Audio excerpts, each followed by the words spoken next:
Hi hello friends, ಕವಿ ಕೊಡಗು ಚಾನಲ್ಗೆ ಸ್ವಾಗತ. ಬನ್ನಿ ಇವತ್ತು ಸುಲಭವಾಗಿ ಮಸಾಲೆ ರುಬ್ಬದೆ ಕಮ್ಮಿ ಸಮಯದಲ್ಲಿ ಯಾರು ಬೇಕಾದರೂ ಅಂದರೆ ಹೊಸದಾಗಿ ಯಾರೆಲ್ಲ ಅಡುಗೆನ ಕಲಿಬೇಕು ಅಂತ ಅಂದ್ಕೊಂಡಿದ್ರು ಮತ್ತು ಹೊಸದಾಗಿ ಏನಾದರೂ ರೆಸಿಪಿ ಮಾಡಬೇಕು ಅಂತ ಅಂದ್ಕೊಂಡಿದ್ರು ಈ ಮಟನ್ ಕರಿನ ಸುಲಭವಾಗಿ ಮಾಡ್ಕೋಬೋದು. ಇದಕ್ಕೆ ಏನೆಲ್ಲ ಬೇಕು ಅಂತ ನೋಡ್ಕೊಂಡು ಬರೋಣ ಬನ್ನಿ. ಇದಕ್ಕೆ ಮೊದಲಿಗೆ ಬೇಕಾಗಿರೋದು 1 kg ಮಟನ್. ಇದನ್ನು ಉಪ್ಪು ಮತ್ತು ಅರಿಶಿನ ಪುಡಿನ ಹಾಕ್ಕೊಂಡು ಚೆನ್ನಾಗಿ 3 ಇಂದ 4 ಟೈಮ್ ವಾಶ್ ಮಾಡಿಕೊಂಡು ಇಟ್ಕೊಂಡಿದ್ದೀನಿ.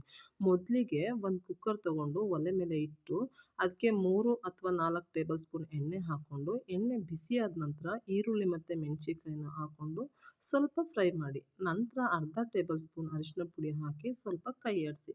ಮತ್ತೆ ತೊಳೆದಿಟ್ಟಿರುವಂತಹ ಮಟನನ್ನು ಹಾಕ್ಕೊಂಡು ಹಸಿ ವಾಸನೆ ಹೋಗೋವರೆಗೂ ಒಂದು 5 ನಿಮಿಷ ಫ್ರೈ ಮಾಡಿ.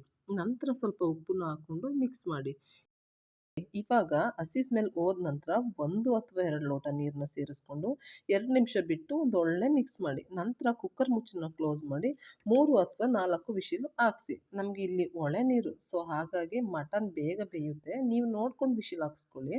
ಮತ್ತು ಇನ್ನೊಂದು ಕಡಾಯಿ ತಗೊಂಡು 2 ಟೇಬಲ್ ಸ್ಪೂನ್ ಎಣ್ಣೆ ಹಾಕ್ಕೊಳ್ಳಿ. ಬಿಸಿ ಆದ ನಂತರ ಒಣಮೆಣ್ಸಿನ್ಕಾಯಿನ 2 ಅಥವಾ 3 ಹಾಕ್ಕೊಳ್ಳಿ. ಮತ್ತು 2 ಈರುಳ್ಳಿನ ಹಾಕ್ಕೊಂಡು ಸ್ವಲ್ಪ ಕಲರ್ ಬರೋವರೆಗೂ ಫ್ರೈ ಮಾಡಿ. ನಂತರ ತೊಳೆದಿಟ್ಟಿರುವಂತಹ ಪುದೀನನ್ನು ಸೇರಿಸ್ಕೊಳ್ಳಿ. ಯಾಕಂದರೆ ಪುದೀನ ಹಾಕೋದ್ರಿಂದ ಅದರ ವಾಸನೆ ತುಂಬ ಚೆನ್ನಾಗಿರುತ್ತೆ. ಮತ್ತು ಶುಂಠಿ ಮತ್ತು ಬೆಳ್ಳುಳ್ಳಿ ಪೇಸ್ಟ್ನ 1 ಟೇಬಲ್ ಸ್ಪೂನ್ ಹಾಕ್ಕೊಂಡು ಮಿಕ್ಸ್ ಮಾಡಿ ಚಿಕ್ಕ ಸೈಜು ಒಂದು 4 ಟೊಮೊಟೊನ ಹಾಕಿ ಹಚ್ಕೊಂಡು ಸ್ವಲ್ಪ ಬೇಯೋವರೆಗೆ ಫ್ರೈ ಮಾಡಿ. ಅಷ್ಟರೊಳಗಾಗಲೇ ಮಟನ್ ಬೆಂದಿದೆ ನೋಡಿ, ಎಷ್ಟು ಚೆನ್ನಾಗಿ ಬೆಂದಿದೆ ಅಂತ. ಈ ಮಟನನ್ನು ಬೆಂದಿರೋಂಥ ಒಗ್ಗರಣೆ ಪಾತ್ರೆಗೆ ಹಾಕ್ಕೊಂಡು ಚೆನ್ನಾಗಿ ಮಿಕ್ಸ್ ಮಾಡಿ. ಮತ್ತು ಅದಕ್ಕೆ ಧನಿಯಾ ಪೌಡ್ರು 1 ಟೇಬಲ್ ಸ್ಪೂನು ಮತ್ತು ರೆಡ್ ಚಿಲ್ಲಿ ಪೌಡರ್ನ ಒಂದು ಅರ್ಧ ಟೇಬಲ್ ಸ್ಪೂನ್ ಹಾಕ್ಕೊಳ್ಳಿ. ಖಾರನ ಸ್ವಲ್ಪ ನೋಡಿಕೊಂಡು ಹಾಕ್ಕೊಳ್ಳಿ, ನಮ್ಮಲ್ಲಿ ಸ್ವಲ್ಪ ಖಾರ ತಿನ್ನೋದು ಕಮ್ಮಿ. ನಂತರ ಮಟನನ್ನು ಬೇಯಿಸ್ಕೊಂಡು ನೀರನ್ನು ಹಾಕ್ಕೊಳ್ಳಿ. ಮಿಕ್ಸ್ ಮಾಡಿ ಅದಕ್ಕೆ ಸ್ವಲ್ಪ ಮಟನ್ ಮಸಾಲ ಪೌಡ್ರು ಮತ್ತು ಗರಂ ಮಸಾಲ ಪೌಡ್ರನ್ನ ಆ್ಯಡ್ ಮಾಡ್ಕೊಳ್ಳಿ. ಚೆನ್ನಾಗಿ ಅದನ್ನು ಬೇಯಿಸ್ಕೊಂಡು ರುಚಿಗೆ ನೋಡಿಕೊಂಡು ಸ್ವಲ್ಪ ಉಪ್ಪು ಹಾಕಿ. ಯಾಕಂದರೆ ಮುಂಚೆನೇ ಸಹ ಉಪ್ಪನ್ನು ಸೇರಿಸ್ಕೊಂಡಿದ್ದೀವಿ ಹಾಗಾಗಿ. ಇವಾಗ ಗ್ಯಾಸ್ ಆಫ್ ಮಾಡಿಕೊಂಡು ಸಾಂಬಾರು ಸೊಪ್ಪನ್ನ ಸೇರಿಸ್ಕೊಳ್ಳಿ.